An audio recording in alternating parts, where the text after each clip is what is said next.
The investigation into the disaster on the Potomac is just starting, but the president is already blaming the race and gender of the people involved. They put a big push to put diversity into the FAA's program.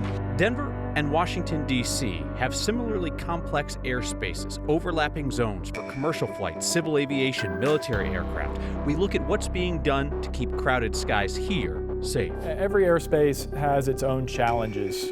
And Colorado Springs leaders are so surprised people voted for legal weed, they're going to make them vote again. That's tonight on Next.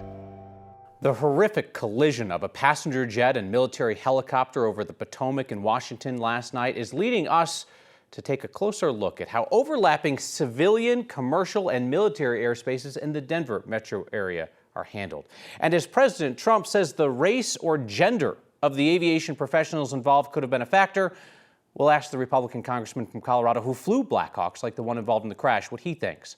First, the latest on that disaster. The FAA's preliminary report says air traffic control staffing at Reagan National was not normal last night. Instead of the typical 2 controllers in the tower, one for planes, another for helicopters, last night one person was pulling double duty. That is allowed under FAA standards. All 64 people aboard the American Airlines flight from Wichita to D.C. died, including several members of the U.S. figure skating community. There also were no survivors among the 3 military personnel on the Black Hawk helicopter. The search and rescue operation from overnight turned into a recovery mission today. President Donald Trump is blaming the plane crash on Democrats and on DEI, a nod to a popular slur in far-right media circles that air passengers are unsafe with women or people of color as pilots because they might not be qualified. Trump repeatedly said today he believes the race or gender of the people involved could have been a factor. President, to be clear, are you saying race or gender played a role in this tragedy? It may have, I don't know. Incompetence might have played a role. We'll let you know that. But we want the most competent people. We don't care what race they are. We want the most competent people, especially in those positions. And you're talking about extremely complex things. And if they don't have a great brain, a great power of the brain, they're not going to be very good at what they do, and bad things will happen. Prior to federal aviation investigators releasing even preliminary findings on the crash, President Trump said that the passenger jet pilots did everything right. At times today in his comments, he appeared to directly blame the air traffic controllers. At other times, Trump pointed the finger at the Army pilots operating the Black Hawk. One member of the Colorado congressional delegation has unique insights on President Trump's claims. Republican Congressman Gabe Evans flew Black Hawk helicopters in the military. So we asked Evans today what he thought of Trump prejudging the cause of the crash and saying that it could have something to do with the race and gender of the people involved. We asked Evans if he believes that the U.S. military promotes unqualified Black Hawk pilots based on race or gender. And we also asked Evans, who proudly celebrates his own Hispanic heritage, if he believes that he was ever promoted in the military for some reason other than his qualifications.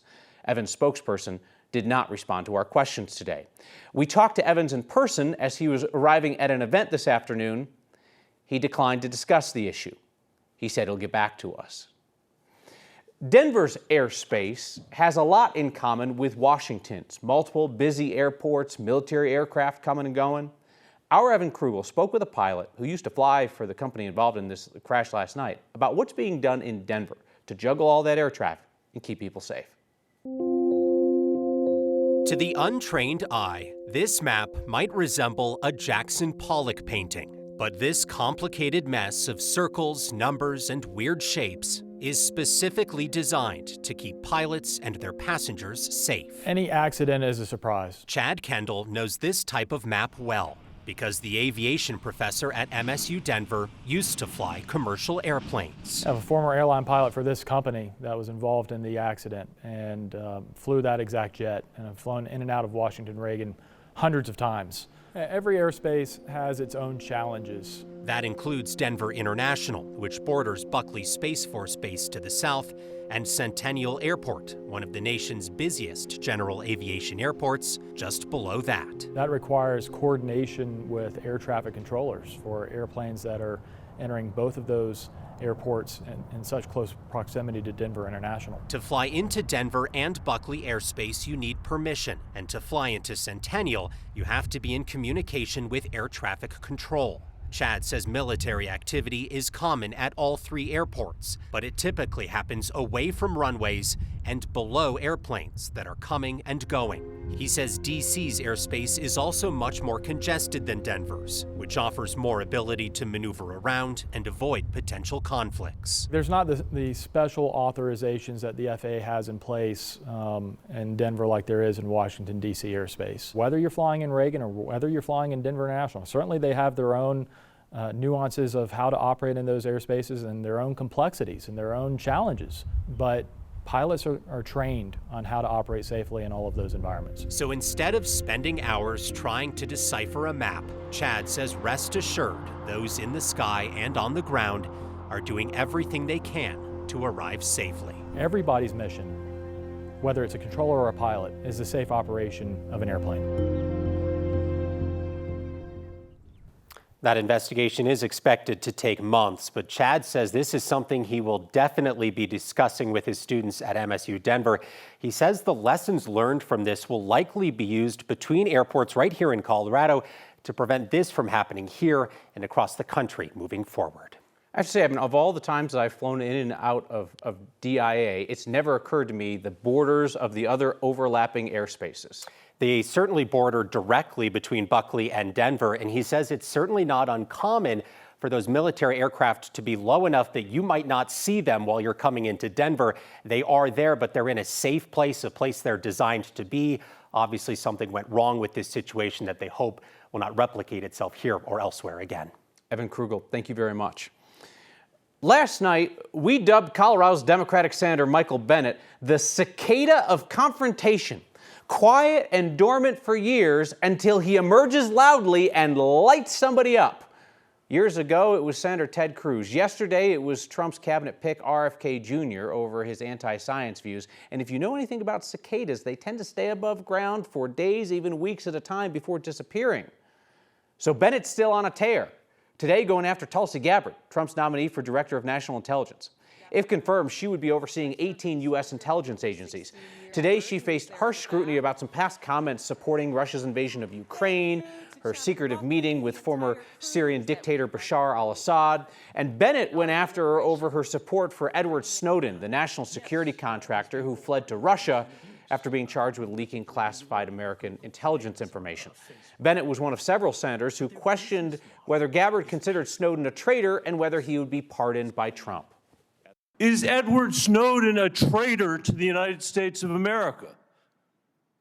That is not a hard question to answer when the stakes are this high.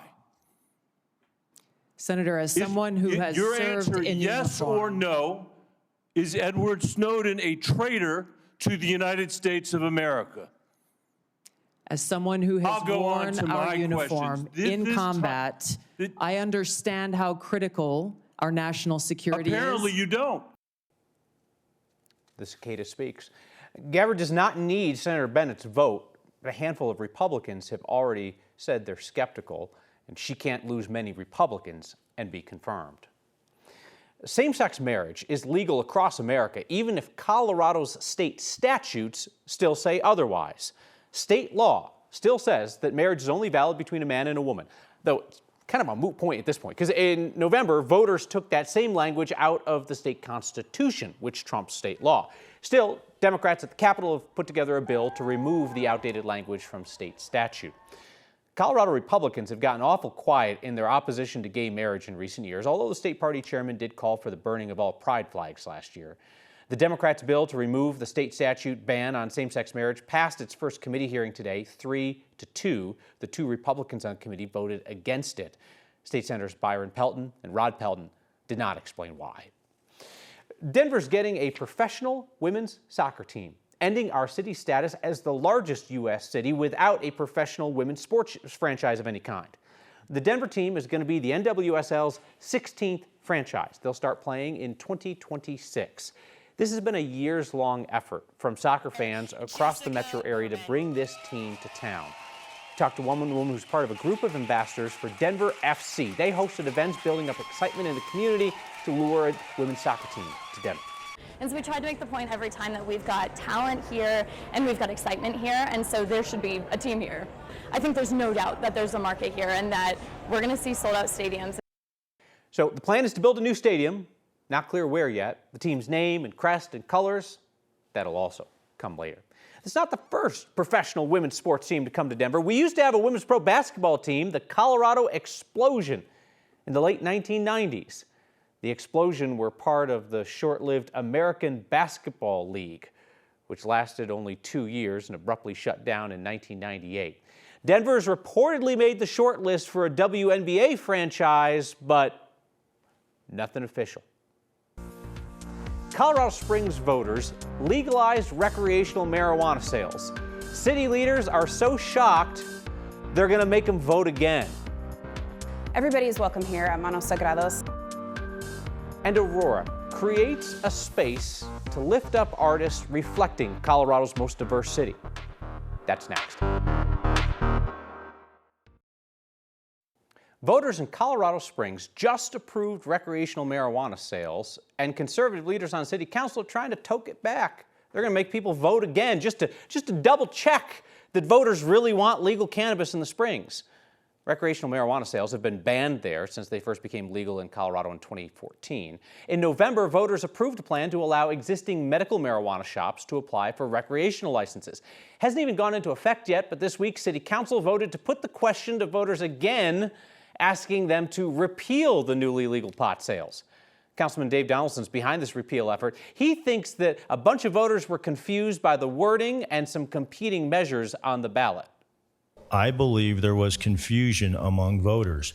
Was it all voters? Absolutely not. Was it even the majority? I don't think so. Was it enough? Was it 11,000 voters? I think it may have been. We actually voted to approve the language that went on the ballot. It was not challenged, as you said, in any part of the process. Right. And so I think we have to take ownership of that.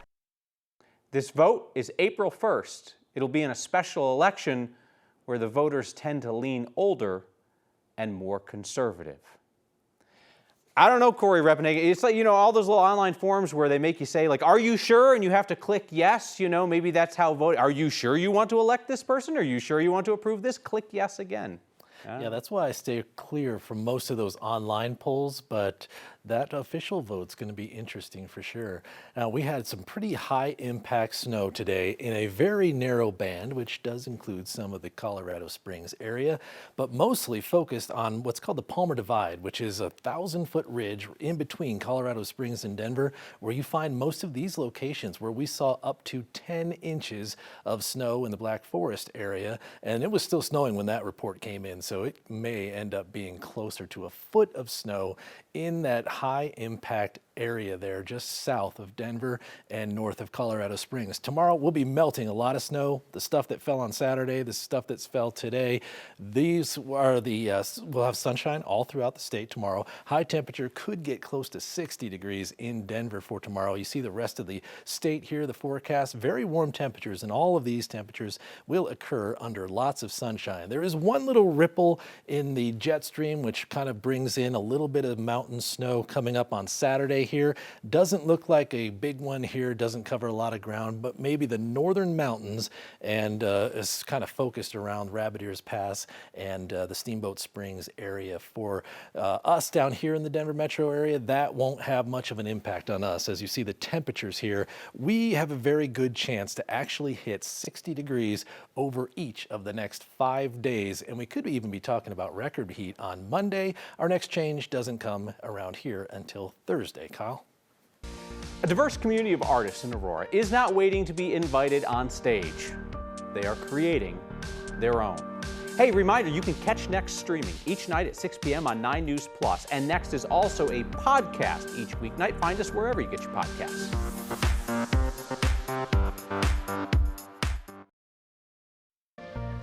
May I make a recommendation? It is something that did not come from our team, but I think you'll find it interesting, especially if you're invested in the future of local news in Colorado. I was fascinated by a report from Neiman Lab investigating a multi-state network of Good Day newsletters, cranking out daily updates for more than 350 towns and cities across the U.S., including Fort Collins. It's run by one guy using AI to repackage and profit off real reports made by human journalists and to generate reader testimonials with AI for the newsletters.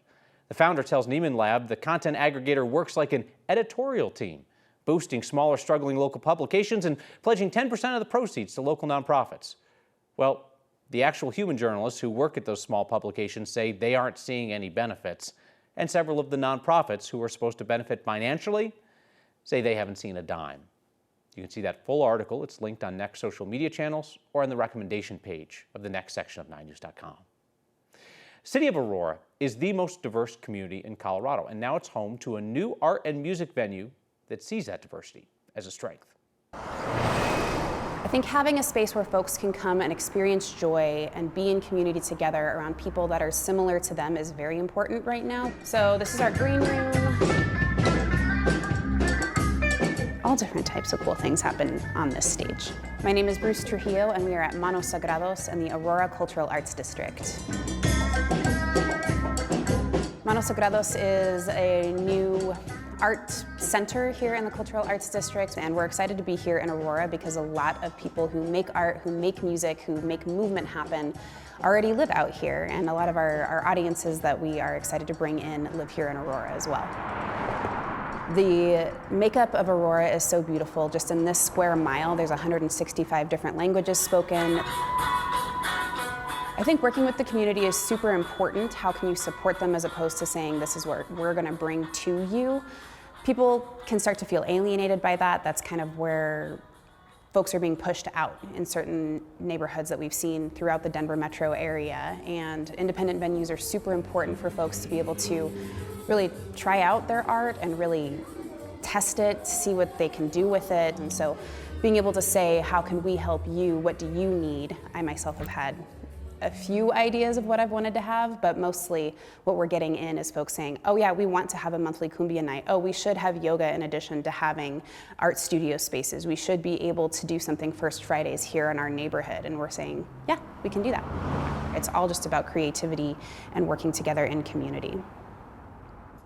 We are back here with your feedback. It has something in common. It's about patterns. Thank you, Marilyn. That's next.